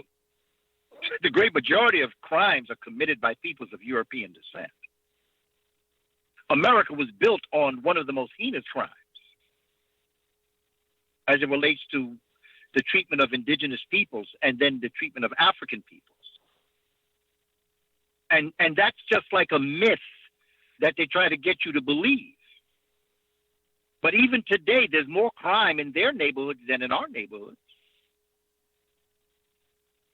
And so that's just not correct. And again, you know, when someone tells a perfect lie, the truth is unbelievable. And your second question was what again? Deal with people. Because the second question was important also, but I say again. Oh, about people that will tell you to forgive them.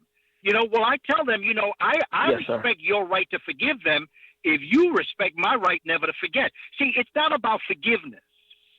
It's about forgetting. See, to me, it's not about forgiveness. Because the people who committed the most heinous crimes are no longer here. And I'm not saying that some of them don't commit the crimes and some of them commit the crimes by omission. I understand that.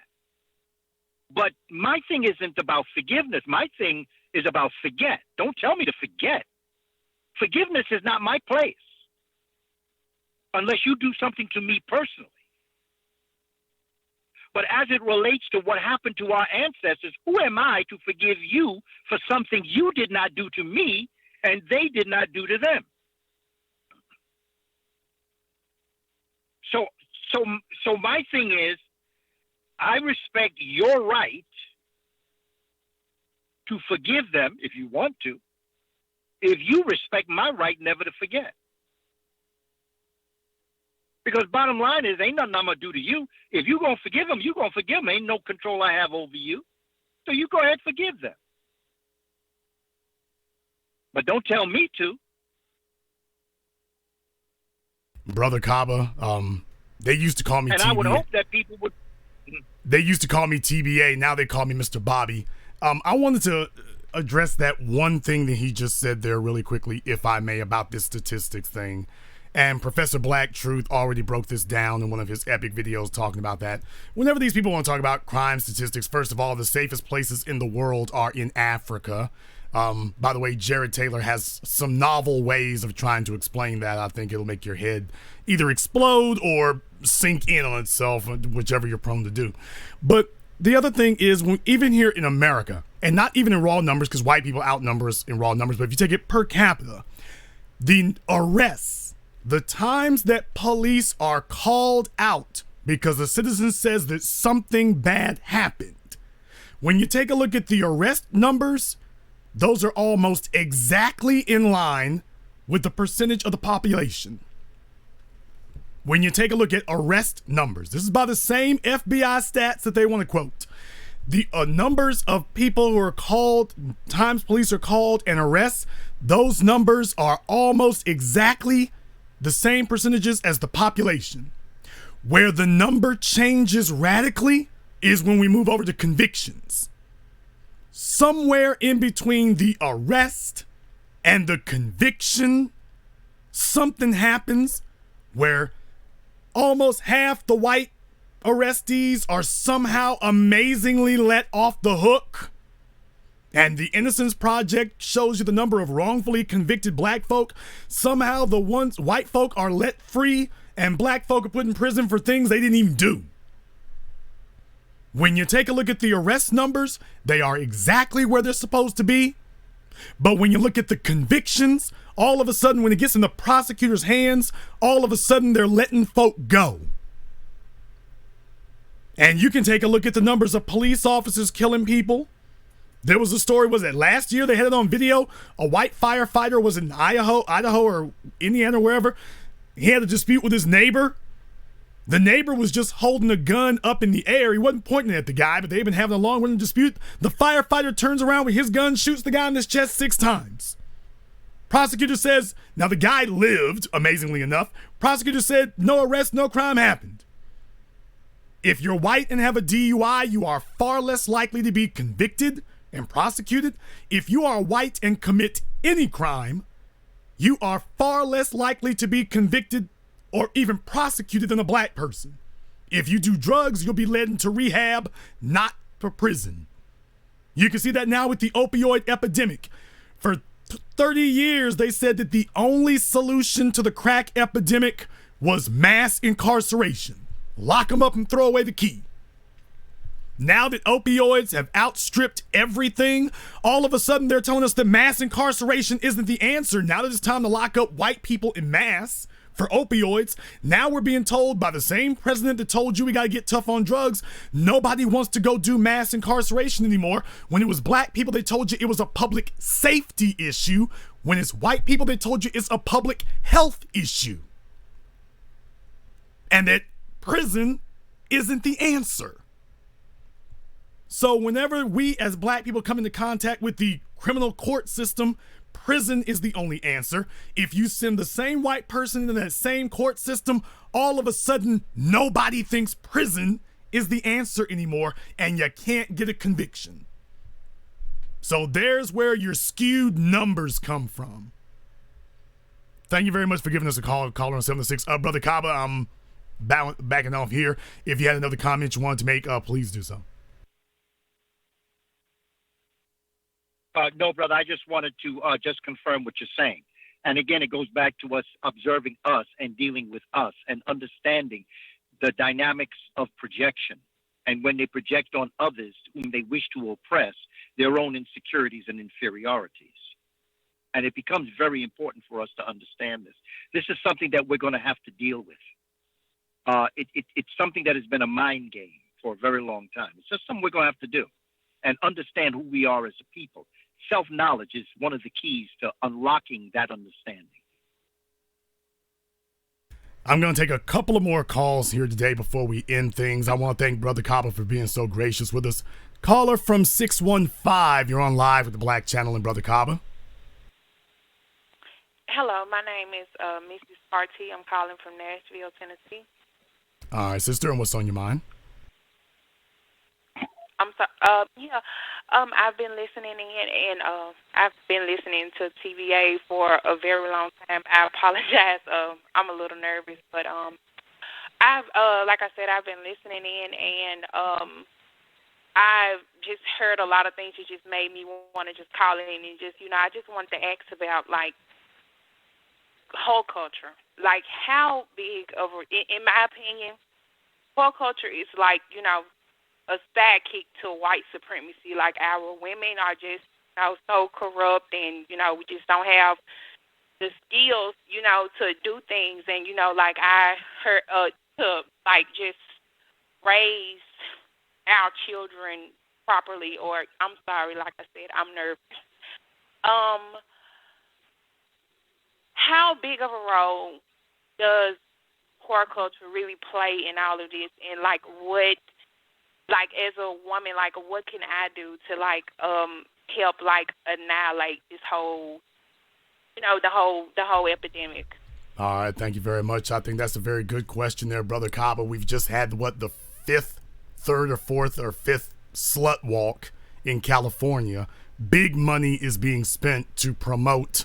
I mean, they call it a slut walk. Big money is being spent to promote whorehouse culture, slut culture, and it's being marketed specifically toward black women. I was there at the slut walk, and even though California is only 7% black in those areas, it is 50% of the attendees at the slut walk were black. So definitely this slut culture, as they call it, whorehouse culture, is being specifically marketed and pushed on black women in particular. And she's asking, what do we do about it, and what does she specifically as a black woman do about it? Well, one thing, my sister, that I appreciate is that in tonight you are the first sister that has engaged in a phone call. So whether you were nervous or not, I respect and honor the fact that despite your nervousness, you still had the courage to call to express your view. And that's the first thing that I think we all need to do, particularly with our sisters. Sisters, express yourself. Sisters, this is the age. This ain't the year of the woman. This is the age of the woman. Sisters all around this country are changing the way things are being done. All this Me Too, Sister Tarana Burke is the one that started the Me Too movement. Most movements have been developed by sisters. The great majority of the Black Panther Party were sisters. The great majority of most movements are sisters, women of African descent who have had enough, and despite how nervous they may be, they still take the step forward. Just like you. Willing to call, express yourself, and put ourselves in a position to understand what we have to do. Sisters are going to change America, and sisters are going to change the world. We as brothers have our dynamic roles to play. There's no question. I'm not trying to make one more important than the other. What I am saying is that we together in balance and harmony are going to change what needs to happen. And when sisters are in their rightful place, as they are now, they are changing things. You hear all this talk about Me Too, but it was a sister a sister who, for all intentions and purposes, was also nervous, but had the dynamic courage to stand up and speak for the community. And that's the way it's been through history. The role of the African woman has been dynamic to sustain the society. And the reason why this society is falling, why the Western world is falling so quickly, is because they don't respect the women that are in their society. And in every society, when sisters are respected and they are free to do what they do best, that society flourishes. And that's why in Africa, even to this day, there are nations that are flourishing. I understand what they'll put in front of us, what they want us to believe. The hunger in Africa, the criminality in Africa. But that's not Africa. Africa is a continent with many countries. And once we come up out of this fog and we do what's necessary, see, with that slut walk and all that, look, my heart goes out to all those sisters that want to follow that. I understand the dynamics of what made that happen, but that ain't what sisters are. They ain't never been that. That is what this European society tried to make our sisters. But that's not an expression of what African women want to do. If you gave the African woman the opportunity to be who she knows she is, she wouldn't be no slut. She wouldn't be a whore. She wouldn't be the B word. When you see sisters taking control, you see sisters doing dynamic things. When you see sisters being controlled, then they're doing other things. But they will prop up those women to hopefully influence the younger women and women who are prone to follow. Like I say, it starts within. And when young sisters, having been around young sisters in my schooling years, and having a sister, and nieces, and mother, and other, I know what sisters are capable of doing. And I know the African tradition that women have been placed in these societies. Ain't no sluts in Africa. Ain't no whores in Africa. Ain't no bitch in Africa. They don't exist. They exist in the mind of the Western European culture. But if you've watched what has happened recently with number 45, who is in the White House, and if you watch what happened, who is now a Supreme Court judge, well, what was his woman to him? What did he do to her? So it's not just they disrespect everybody. They have no regard for morality. And Richard Spencer said it. It's not about being morally right. It's about winning. And that's what happened this weekend. It was about winning. It make a difference what somebody did to a woman when they were teenagers. They don't care about that. And once we come to realize that, then we'll know what we have to do.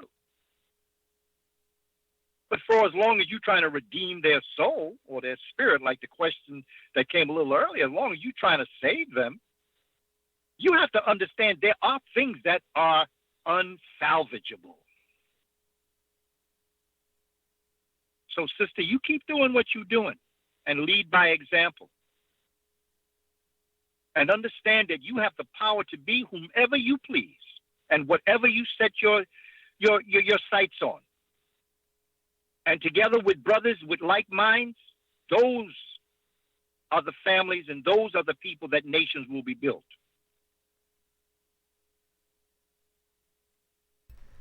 Before I take one more call here, Brother Kaba, I want to ask you really briefly here, can you comment about the role of the white supremacist female now in history or whatever in helping to prop up this system? Because I feel that if we make that distinction, I feel that people are not really making that they're making a distinction where there really shouldn't be one. So just very briefly here, what would be your comments about the role of the white supremacist female in bolstering and propping up this system, even if it's to her detriment? Certainly has not been doing anything to impede its progress and only to protect it. What do you have any thoughts about that? Genetic annihilation. It goes back to genetic annihilation. It goes back to genetic survival. They give birth to these beasts. What do we expect? If a man come out acting the way he acts, what kind of mother were you?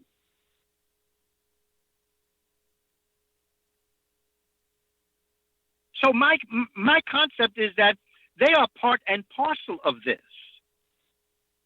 And it goes back to the fact that they understand genetic annihilation, and they understand that they are the ones that will bring forward the future of their ethnic stock, of which they are now extremely sterile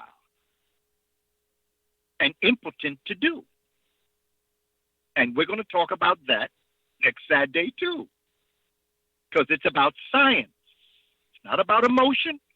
It's not about superiority or inferiority. It's about dominant and recessive genes. It's not about superior and inferior. It's about dominant and recessive scientific principles. And I'll give you a hint. It's called Punnett Square. Just Google Punnett, P-U-N-E-T-T, Square, S-Q-U-A-R-E. Google it. It'll come down. And if you come down Saturday to 23rd Street, SVA Theater, I'm going to drop some science on you. And then you'll understand why all of this is happening right now. There is a reason. And you know what's frightening? If I were them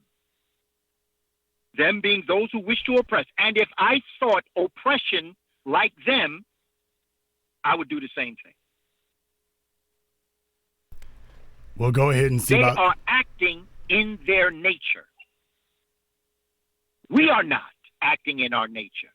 They are.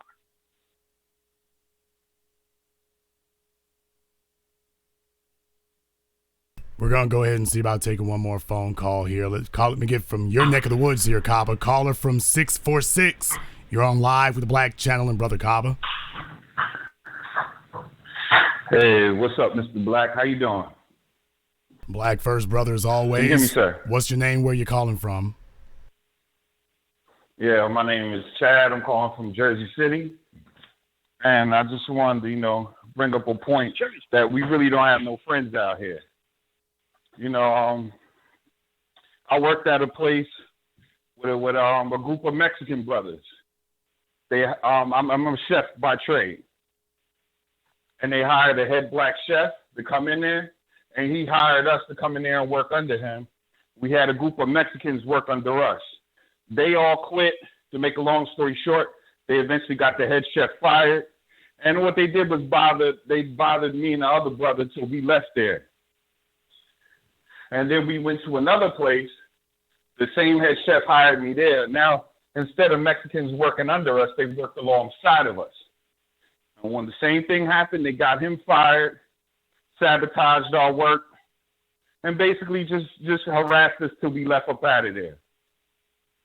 So all that black-brown coalition, I don't see it, brother. And that's the point I wanted to make. All right, thank you very much for your phone call here. Brother Kaba, this is something that comes up a lot. I've mentioned this in the past also. While definitely a number of us, we may understand our roots, but this issue that just because a person is not Caucasian, that they are a, quote, minority like us, or that, if they come from a place like Puerto Rico or the Dominican Republic, you got people you got your Africanized people there, but you've also got the ones of European ancestry as well. And this idea that we're going to create a black and brown coalition, even if it makes logical sense, it's just not happening for the reasons that he said. What we typically find is that they actually join ranks with the Europeans against us. in those situations. They do it in the prisons, they do it at the schools, they do it at the jobs. So he's asking about, what do you think about this idea or this concept of a black and brown coalition, when in reality what we're facing is a basically Europeanized coalition where it's everybody against us, even if they're not Caucasian. Well, I have, and I'm very sensitive to the brothers' experience, but I've also had other experiences with people from Mexico and from Puerto Rico and from places. I gained a sense of my African spirituality through my neighbors who were Puerto Rican, who taught me African spirituality through the celebration of Santeria. I'm sensitive to that. But the divide and conquer is very strong. And what a minority will do is to divide the majority. And those that buy into it do and act the way in which brother has expressed. And it's unfortunate. As you talk about coons, they do it too. This is not a cultural thing. This is a human condition upon which everybody is being attacked, and they put the carrot in front of you, and if you're willing to sell out your own, you will sell out your own. It's unfortunate. I don't see it as a cultural thing. I also encourage us to know the difference between a friend, an ally, and an enemy. Because many times we confuse a friend with an ally. Example, World War II, Russia and China were our allies. Germany, Japan, and Italy were our enemies. After World War II, China and Russia became our enemies, and Germany, Italy, and Japan became our friends. An ally is a person you ally with until you get the job done. Once you get the job done, that person who you perceive to be your friend in an ally could become more of an enemy to you than the enemy you both came together to overthrow.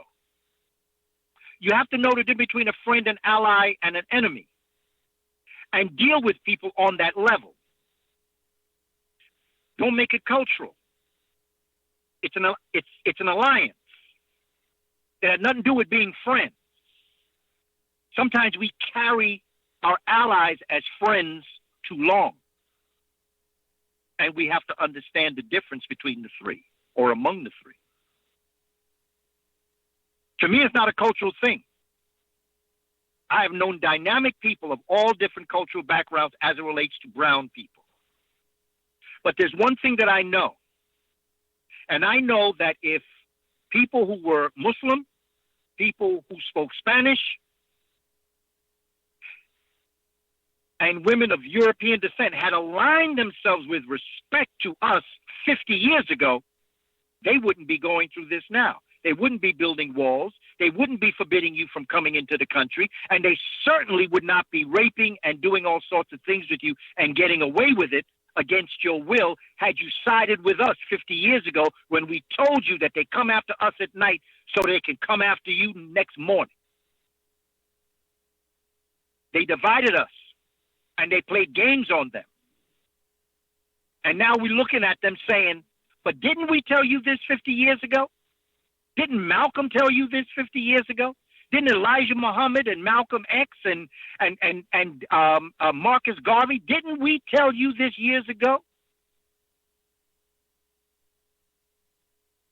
But you didn't listen.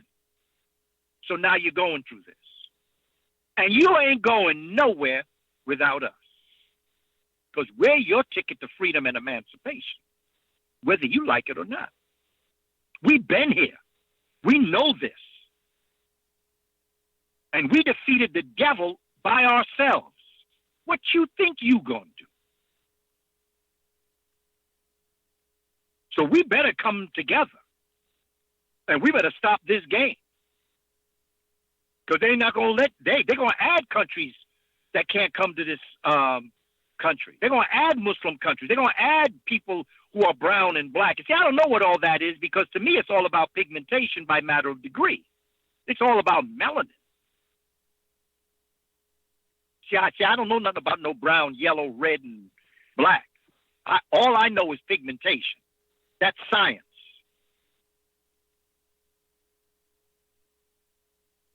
I want to say this directly to everybody listening right now and the people contemplating over the next 7 days to join us in New York and then after that Los Angeles and beyond. At the SVA Theater, October 13th, Manhattan, New York. I want to say this right now because I haven't said this before, but brothers and sisters, after the film is over, we are going to be at the SVA as long as Brother Kaba wants to be there. Let me say that again. People keep asking me how long is it going to last after the movie is over. Even Brother Kaba's asked me this. I want to let everybody know we're going to be there as long as he wants to be there. Now, to reserve the theater, I had to give them a time frame, but I've also informed them that their people and our people are to stay there as long as Brother Kaba wants to be there. If Brother Kaba says we stay for 5 hours, guess what? I'm paying for 5 hours. And if he say 1 hour, it's going to be 1 hour. But he is going to have as much time to do whatever he wants to do. I don't know what that'll be yet. But I imagine it'll be something you don't want to miss. Brother Kaba, I'll let you have the last word. I guarantee you it's something you don't want to miss. Because I'm going to present information that heretofore I have not put this way. And I am dedicating my presentation next Saturday to Doctors Francis Cress Welsing, Amos Wilson, Bobby E. Wright, and Asa G. Hilliard III. They laid the groundwork, the foundations for the blueprint for Black Power. And we're going to be dropping it next Saturday. And it's time for us to understand and deal with these issues so we can just get ourselves together and do what we have to do. It's time, family. It ain't time to talk. I'm not there to pontificate. You are going to leave that theater next week with something that you are going to do that's going to make a difference in your life, your family's life, your community's life, and this country's life. Because our children deserve a better world to be born in. And we can do this. But we got to know who we are. And we have to know who they are. Their job is to stop us. Our job is to make sure they don't. So come on out next time. What time is it, Brother Jason? It's going to be 7 p.m. your time out there on the East Coast. Okay. Come on out, family, because we're going to have a conversation. We are going to have a meeting at the African Square, 23rd Street, the SVA Theater, School of Visual Arts Theater on 23rd Street between 8th and 9th Avenue. We have to talk. Let's talk. It's going to be well worth your while. It while. ain't over till we win. It ain't over till we win. Thank you very much, Brother Kaba, for joining us here tonight. I look forward to meeting up with all of you here. And brothers and sisters, if you miss it, you're going to miss everything. Thank you very much for joining us tonight, sir. Hotep, my brother, and thank you for all that you do, and thank those who have listened in. I look forward to the future. As Brother Kaba joining us here as we look forward to our event, October 13th, the opening of Race War, the most important documentary of our time. If after you see this film, you are not floored, if this is not a life-changing experience for you here, I'm just going to go, I don't really know what you're looking for. But what you heard tonight, I'm just going to tell you right now, not only what you heard tonight, not only is that just a sample of what's in the film, can you imagine what you're going to hear live and in person when Brother Kaba Kamene is sitting on the same stage with white supremacist archetype Jared Taylor? You talking about these two men are about the same age? And you are going to see historical white supremacy's historical intellectual godfather of our time come face to face with black intellect. All I can say is you hadn't seen anything like this since Dr. Clark took on the white supremacist scholars. If you want to get gamed up quickly, I don't know what more to tell you. racewarmovie.com. That is racewarmovie.com. Click on tickets. Join us there. And then afterward, you want to join us in Los Angeles, Judge Joe Brown is going to be there. You all heard Kaba lay it down like you've never heard before tonight. And that was Kaba. Then in Los Angeles, I can only imagine what's going to happen out there. Don't be surprised if you're not surprised. racewarmovie.com. Join us.